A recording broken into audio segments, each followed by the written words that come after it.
ਆਂਦੇ ਮਹਾਰਾਜ ਇੱਕ ਇਹੋ ਜਿਹੇ ਸ਼ਹਿਰ ਪਹੁੰਚੇ ਜਿੱਥੇ ਬਹੁਤ ਸਾਰੇ ਬ੍ਰਹਮ ਗਿਆਨੀ ਕਹਾਉਣ ਵਾਲੇ, यानी सिर्फ पढ़ के ही अपने आप ਨੂੰ ਗਿਆਨਵਾਨ ਸਦਾਉਣ ਵਾਲੇ, ਜਿਨ੍ਹਾਂ ਨੂੰ यानी ਅੰਧਰਵ ਜਾਂ ਮਲਾ ਕਿਹਾ ਗਿਆ। ਉੱਥੇ ਗੁਰੂ ਜੀ ਪਹੁੰਚੇ। ਮਰਦਾਨੇ ਨੂੰ ਹੁਕਮ ਕੀਤਾ, ਮਰਦਾਨਿਆਂ ਆ ਲੈ ਬੁੱਚਾ। शहर दे विच उच्ची उच्ची आवाज़ दे जाके वैद हकीम वैद हकीम। मरदाने ने एक बुच्चा ले लिया। शहर दे विच उच्ची उच्ची यूं आवाज़ां दिंदा फिरदा है। आ गया बाबा वैद रोगी,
शहर विच यूं उच्ची उच्ची आवाज़ां दिंदा फिरदा।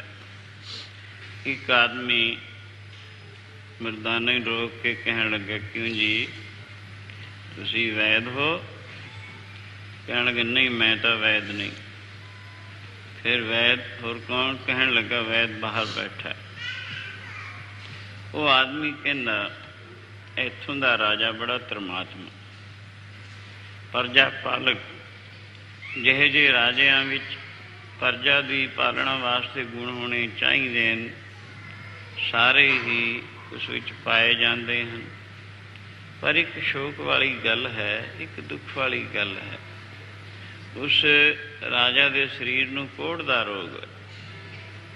ਬੜੇ ਯਤਨ ਕੀਤੇ, ਬੜੇ ਉਪਾਅ ਕੀਤੇ, ਬੜੇ ਹਕੀਮਾਂ ਵੈਦਾਂ ਡਾਕਟਰਾਂ ਦੇ ਇਲਾਜ ਕੀਤੇ, ਪਰ ਉਹ ਉਸਦਾ ਕੋਹੜ ਦਾ ਰੋਗ ਹਟਿਆ ਹੀ ਨਹੀਂ। ਇਹੋ ਜਿਹਾ ਧਰਮਾਤਮਾ ਨੇਕ ਪ੍ਰਜਾ ਪਾਲਕ ਰਾਜਾ ਮਿਲਣਾ ਪ੍ਰਜਾ ਨੂੰ ਬੜਾ ਔਖਾ ਹੈ। ਅਗਰ ਤੁਹਾਡੇ ਪਾਸ ਕੋਈ ਉਸਨੂੰ ਰਾਜ਼ੀ ਕਰਨ ਦੀ ਦਵਾਈ ਹੋਵੇ ਤਾਂ ਬੜਾ ਹੀ ਪਰਉਪਕਾਰ ਹੈ। ਇਹ ਸੁਣ ਕੇ ਮਰਦਾਨਾ ਕਹਿਣ ਲੱਗਿਆ, ਮੇਰਾ ਵੈਦ ਤਾਂ ਇਹੋ ਜਿਹਾ ਕਾਮਲ ਹੈ ਇਹ ਕੀ ਹੈ? ਇਦੋਂ ਭਾਵੇਂ ਲੱਖਾਂ ਗੁਣਾ ਜ਼ਿਆਦਾ ਰੋਗੀ ਹੋਣ, ਉਹਨਾਂ ਨੂੰ ਵੀ ਛਿਨ ਮਾਤਰ ਵਿੱਚ ਰਾਜੀ ਕਰਨ ਨੂੰ ਸਮਰੱਥ ਹੈ। ਚੱਲ ਮੈਂ ਤੈਨੂੰ ਉਹਨਾਂ ਪਾਸ ਲੈ ਚੱਲਦਾ। ਮੈਂ ਤਾਂ ਇੱਕ ਛੋਟਾ ਜਿਹਾ ਉਹਨਾਂ ਦਾ ਸੇਵਕ ਹਾਂ, ਮਾਮੂਲੀ ਅਦਨਾ ਜਿਹਾ ਗੁਲਾਮ ਹਾਂ। ਇਉਂ ਮਰਦਾਨਾ ਉਸਨੂੰ, ਉਹ ਕੋਈ ਅਹਿਲਕਾਰ ਸੀ ਰਾਜੇ ਦਾ, ਉਸਨੂੰ ਗੁਰੂ ਨਾਨਕ ਜੀ ਦੇ ਚਰਨਾਂ ਵਿੱਚ ਲੈ ਗਿਆ। ਨਮਸਕਾਰ ਕੀਤੀ। ਮਰਦਾਨੇ ਨੇ ਅਰਜ਼ ਕੀਤੀ, ਗਰੀਬ ਨਵਾਜ਼, ਇਹ ਦੀ ਗੱਲ ਸੁਣੋ ਆਪ ਕਿਰਪਾ ਕਰਕੇ, ਤੇ ਆਪ ਮਿਹਰ ਵੀ ਕਰੋ। ਉਸਨੇ ਆਪਣੀ ਗੱਲ ਕਹਿਣੀ ਸ਼ੁਰੂ ਕੀਤੀ। ਕਹਿਣ ਲੱਗਾ, ਮਹਾਰਾਜ, ਇੱਥੋਂ ਦਾ ਰਾਜਾ ਬੜਾ ਨਿਆਂਕਾਰੀ, ਧਰਮਾਤਮਾ, ਪ੍ਰਜਾ ਪਾਲਕ, ਪ੍ਰਜਾ ਨੂੰ ਬੜਾ ਸੁਖ ਦੇਣ ਵਾਲਾ ਹੈ। ਜਿਹੋ ਜਿਹੇ ਗੁਣ ਰਾਜਿਆਂ ਵਿੱਚ, ਧਰਮਾਤਮਾ ਰਾਜਿਆਂ ਵਿੱਚ ਚਾਹੀਦੇ ਹਨ, ਉਹਦੇ ਵਿੱਚ ਸਾਰੇ ਹੀ ਪਾਏ ਜਾਂਦੇ ਹਨ। ਪਰ ਇੱਕ ਦੁੱਖ ਵਾਲੀ ਗੱਲ ਹੈ, ਉਸਦੇ ਸਰੀਰ ਨੂੰ ਕੋਹੜ ਦਾ ਰੋਗ ਹੋਇਆ। ਇਸ ਕਰਕੇ ਬੜਾ ਆਤਰ ਹੈ। ਜੇਕਰ ਆਪ ਕਿਰਪਾ ਕਰੋ ਉਸਦਾ ਇਹ ਰੋਗ ਹਟਾ ਦਿਓ, ਬੜਾ ਉਪਕਾਰ ਹੈ। ਇਹੋ ਜਿਹਾ ਰਾਜਾ ਪ੍ਰਜਾ ਨੂੰ ਮਿਲਣਾ ਬੜਾ ਹੀ ਮੁਸ਼ਕਲ ਹੈ। ਇਹ ਸੁਣ ਕੇ ਗੁਰੂ ਜੀ ਕਹਿਣ ਲੱਗੇ, ਭਾਈ ਹਟਦਾ ਜਾਏਗਾ ਰੋਗ, ਰੋਗ ਹਟਣ ਨੂੰ ਦੇਰ ਨਹੀਂ ਲੱਗੇਗੀ, ਪਰ ਇੱਕ ਥੋੜ੍ਹੀ ਜਿਹੀ ਗੱਲ ਚਾਹੀਦੀ ਹੈ, ਜੇ ਮਿਲ ਜਾਵੇ।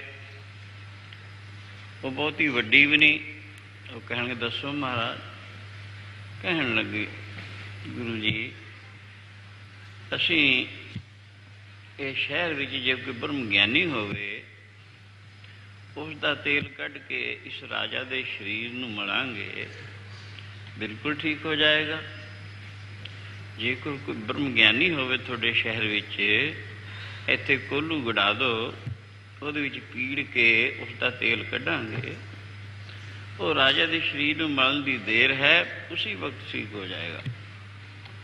ਇਹ ਸੁਣ ਕੇ ਕਹਿਣ ਲੱਗਾ, ਜੀ ਇਹ ਬ੍ਰਹਮ ਗਿਆਨੀ ਇੱਥੇ ਬਹੁਤ ਹਨ, ਵਾਚਕ ਗਿਆਨੀ ਬਹੁਤ ਬਣੇ ਫਿਰਦੇ ਸਨ। ਹਾਂਜੀ, ਇਉਂ ਕਹਿਣ ਲੱਗੇ, ਬਹੁਤ ਹਨ ਬ੍ਰਹਮ ਗਿਆਨੀ। ਗੁਰੂ ਜੀ ਕਹਿਣਗੇ, ਚੰਗਾ ਹੈ, ਇਹ ਢੰਡੋਰਾ ਫੇਰੋ ਵੀ ਪਰਉਪਕਾਰ ਵਾਸਤੇ ਰਾਜੇ ਦੇ ਸਰੀਰ ਨੂੰ ਕੁਸ਼ਟ ਦਾ, ਕੋਹੜ ਦਾ ਰੋਗ ਹੈ, ਕੋਈ ਬ੍ਰਹਮ ਗਿਆਨੀ ਆਵੇ। ਕਿਉਂ? ਬ੍ਰਹਮ ਗਿਆਨੀ ਪਰਉਪਕਾਰ ਮਹਾ, ਉਹਦਾ ਸਰੀਰ ਨਾਲ ਉਹਦੀ ਅਟੈਚਮੈਂਟ ਨਹੀਂ ਹੁੰਦੀ, ਪਕੜ ਨਹੀਂ ਹੁੰਦੀ। ਸਰੀਰ ਨੂੰ ਉਹ ਨਾਸਵੰਤ ਜਾਣਦਾ ਹੈ, ਇੱਕ ਵਸਤਰ ਜਾਂ ਕੱਪੜੇ ਦੀ ਨਹੀਂ ਜਾਣਦਾ ਹੁੰਦਾ ਹੈ। ਸੋ ਉਸਨੂੰ ਪਰਉਪਕਾਰ ਵਾਸਤੇ ਸਰੀਰ ਲਗਾ ਦੇਣਾ ਮਾਮੂਲੀ ਬਾਤ ਹੋਇਆ ਕਰਦੀ ਹੈ, ਬਲਕਿ ਉਸ ਦੀ ਕੁਰਬਾਨੀ ਹੋਂ ਰਹਿਤ ਹੁੰਦੀ ਹੈ। ਆਮ ਲੋਕਾਂ ਦੀ ਕੁਰਬਾਨੀ ਤਾਂ ਹੋਂ ਸਹਿਤ ਹੁੰਦੀ ਹੈ, ਪਰ ਇਹੋ ਜਿਹੇ ਬ੍ਰਹਮ ਗਿਆਨੀ ਦੀ ਕੁਰਬਾਨੀ ਜਿਹੜੀ ਹੈ ਉਹ ਤਾਂ ਹੋਂ ਰਹਿਤ ਹੁੰਦੀ। ਕੋਈ ਆਵੇ ਤੇ ਉਸਨੂੰ ਇਹ ਕੋਹਲੂ ਵਿੱਚ ਪੀੜ ਕੇ ਉਹਦਾ ਤੇਲ ਕੱਢਾਂਗੇ, ਤੇਲ ਕੱਢ ਕੇ ਰਾਜਾ ਦੇ ਸਰੀਰ ਨੂੰ ਮਲਾਂਗੇ, ਉਸੀ ਵਕਤ ਰਾਜਾ ਠੀਕ ਹੋ ਜਾਏਗਾ। ਕਿਤਨਾ ਉਪਕਾਰ ਹੈ। ਰਾਜਾ ਧਰਮਾਤਮਾ ਹੈ, ਨਿਆਂਕਾਰੀ ਹੈ, ਪ੍ਰਜਾ ਪਾਲਕ ਹੈ। ਇਹੋ ਜਿਹਾ ਰਾਜਾ ਮਿਲਣਾ ਬੜਾ ਮੁਸ਼ਕਿਲ ਹੈ। ਸੋ ਪਰਉਪਕਾਰ ਵਾਸਤੇ ਕੋਈ ਬ੍ਰਹਮ ਗਿਆਨੀ ਆਵੇ, ਆਪਣਾ ਸਰੀਰ ਇਸ ਕੋਹਲੂ ਵਿੱਚ ਪੜਵਾ ਕੇ ਤੇਲ ਕਢਵਾਵੇ। ਸ਼ਹਿਰ ਵੀ ਡੌਂਡੀ ਫਰਵਾ ਦਿੱਤੀ ਵੀ ਇਉਂ ਕਰਕੇ ਕੋਈ ਬ੍ਰਹਮ ਗਿਆਨੀ ਆਓ, ਉਹਦਾ ਤੇਲ ਕੱਢਣਾ ਹੈ। ਕੋਹਲੂ ਵਿੱਚ ਪੀੜ ਕੇ ਇੱਕ ਵੈਦ ਹਕੀਮ ਆਇਆ ਹੋਇਆ ਹੈ, ਉਸਨੇ ਫਿਰ ਉਹ ਤੇਲ ਰਾਜਾ ਦੇ ਸਰੀਰ ਨੂੰ ਮਲਣਾ ਹੈ। ਰਾਜਾ ਅਰੋਗ ਹੋ ਜਾਏਗਾ। ਰਾਜਾ ਬੜਾ ਧਰਮਾਤਮਾ ਹੈ, ਬੜਾ ਪਰਉਪਕਾਰ ਦਾ ਕੰਮ ਹੈ, ਕੋਈ ਨਿਤਰੋ। ਸਾਰੇ ਸ਼ਹਿਰ ਵਿੱਚ ਡੌਂਡੀ ਫੇਰੀ ਗਈ, ਕੋਈ ਨਹੀਂ ਆਇਆ। ਸ਼ਾਮ ਤੱਕ ਗੁਰੂ ਜੀ ਕਹਿਣ ਲੱਗੇ, ਉਸ ਨੂੰ, ਕਿਉਂ ਭਾਈ, ਤੁਸੀਂ ਤਾਂ ਕਹਿੰਦੇ ਥੇ ਸ਼ਹਿਰ ਵਿੱਚ ਬਹੁਤ ਬ੍ਰਹਮ ਗਿਆਨੀ ਹਨ, ਸਾਰਾ ਸ਼ਹਿਰੀ ਬ੍ਰਹਮ ਗਿਆਨੀਆਂ ਦਾ ਹੈ, ਕੋਈ ਨਹੀਂ ਨਿਤਰਿਆ, ਕੀ ਗੱਲ? ਫਿਰ ਡੌਂਡੀ, ਦੂਸਰੇ ਦਿਨ ਫਿਰ ਡੌਂਡੀ ਫਰਵਾ ਦਿੱਤੀ ਗਈ, ਫਿਰ ਨਹੀਂ ਕੋਈ ਆਇਆ। ਕਈ ਦਿਨ ਇਸੀ ਤਰ੍ਹਾਂ ਡੌਂਡੀ ਫਰਵਾਉਂਦੇ ਰਹੇ। ਗੁਰੂ ਜੀ ਕਹਿੰਦੇ, ਤੁਸੀਂ ਤਾਂ ਕਹਿੰਦੇ ਸੋ ਇਹ ਸ਼ਹਿਰ ਸਾਰਾ ਹੀ ਬ੍ਰਹਮ ਗਿਆਨੀਆਂ ਦਾ ਹੈ। ਜਿਵੇਂ ਮਜਨੂ ਬਣੇ ਫਿਰਦੇ ਸੀ ਖਾਣ ਪੀਣ ਦੇ ਮਾਰੇ, ਇਉਂ ਕਰਕੇ ਤੁਸੀਂ ਤਾਂ ਸਾਰੀ ਕਹਿੰਦੇ ਬ੍ਰਹਮ ਗਿਆਨੀਆਂ ਦਾ ਹੈ। ਕੋਈ ਨਿਤਰੇ ਤਾਂ ਸੀ। ਸਾਧ ਸੰਗਤ ਕਿਸੇ ਗੱਲ ਦੀ ਪ੍ਰੀਖਿਆ ਦੁਆਰਾ ਹੀ ਸਮਝ ਪੈਂਦੀ ਹੁੰਦੀ ਹੈ, ਇਮਤਿਹਾਨ ਤੋਂ ਬਿਨਾਂ ਕੀ ਪਤਾ ਲੱਗਦਾ ਹੈ। ਹਾਂ, ਕਿਹੜਾ ਪਾਸ ਹੈ, ਕਿਹੜਾ ਫੇਲ ਹੈ। जितने स्टूडेंट्स ने अपने आप को सारे हुशियार मनते होंगे हैं, पर पता लगता है इम्तिहान तो। सो यूँ करके कई दिन डौंडी फेरी गई, कोई नहीं आया। गुरु जी कहने लगे फिर डौंडी फेरो, राजा दे राजी होने देर नहीं लगेगी, बस सिर्फ इन्ना की कुछ चाहिए, मामूली चीज़ है, तेल कट के दे राजा के शरीर को मरना है, ब्रह्म ज्ञानी वास्ते शरीर दे देना की औखा है। नहीं, एक फिर कुछ दिनों तो बाद आया, आके गुरु जी ने नमस्कार करके गल च पल्ला पा के सामने खड़ गया। गुरु जी कहन क्यों भाई तू ब्रह्म ज्ञानी है? तो कहेंगे नहीं गरीब ना, ब्रह्म ज्ञानी तो नहीं, पर ये शरीर नाशवंत है, इन्हें रहना जरूर नहीं। एक दिन अगर ये परोपकार अर्थ लग जे, राजा बड़ा धर्मात्मा है, ये आसरे बेअंत नूं सुख मिलना है, ये एक नूं दुख मिल जाए की हर्ज है। सो इस करके नाशवंत है, मैं ब्रह्म ज्ञानी तो नहीं, अगर इसका तेल कढ़ना कढ़ सकते हो आप। ये सुन के गुरु जी बहुत खुश हुए। खैर हुक्म किया, इत्थे घड़ौंजी जिमें जलधारा करने वाले होंगे हैं, घड़ौंजी बना लेंदे हैं, ਉਹਦੇ ਉੱਪਰ एक मट रखिया ਵੱਡਾ सारा पानी का भर के, ਉਹ मट ਦੇ ਹੇਠ गली ਹੁੰਦੀ है, ਉਹਨੂੰ बंद कर ਦਿੰਦੇ ਹੁੰਦੇ ਨੇ, ਉਹ पानी का भरिया ਹੁੰਦਾ है। उस दे हेठां एक चौंकी डाही, उस दे हेठां होर चौंकी डाही। सो राजा नूं भी बुला लिया, सारा शहर देखने वास्ते आया। वो ਜਿਹੜੇ बहुत सारे बनावटी ब्रह्म ज्ञानी बने वो ना वो भी बिच ही फिरते हैं। यूँ करके जिस वक्त उसनूं जिहड़ा कहंदा सी असल मैने विचों ब्रह्म ज्ञानी सी, पर कहंदा सी मैं हाँ नहीं। सासम जे सूरज कहीं जावे मैं सूरज हाँ सूरज हाँ सूरज हाँ, कहण दा की फायदा? सूरज है, रोशनी दे रहा, दई चले ठीक है, कहण नाल तो कुछ वधण नहीं लग्या। इसी तरह जो ब्रह्म ज्ञानी है कहे तो की वध जाऊगा, जे नहीं है कहीं जावे कुछ फायदा नहीं होता।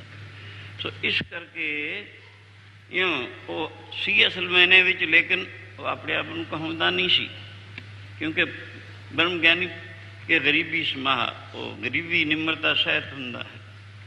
सो यूँ राजा नूं बुला लिया गया, हेठली चौंकी ते राजा नूं बिठा दिता, उसके उपरली चौंकी ते वो जिहड़ा कहंदा सी मैं ब्रह्म ज्ञानी नहीं, मैं तो दास हाँ एक मामूली, उन्होंने उपरली चौंकी ते बिठा दिता। उसके उपर मट सी पानी का भरिया बहुत बड़ा। सो उस हेठों जो गली सी बंद सी की हुई, उन्होंने खोल दिता। वो पानी उसके शरीर नूं लग लग के टच होके राजा के शरीर नूं लगता है, जिउं शरीर राजा के शरीर नूं पानी लगता है, राजे के शरीर नूं अरोगता होंदी चली जाती। अखीर राजा बिल्कुल अरोग हो गया जदों सारा शरीर इस तरह इशनान किया गया। गुरु जी कहन लगे भाई तुसीं कहंदे थे सारा शहर ब्रह्म ज्ञानी दे, आ है असल मैने विच जिहड़ा कहाउंदा नहीं है। सो इसी तरह साध संगत ब्रह्म ज्ञान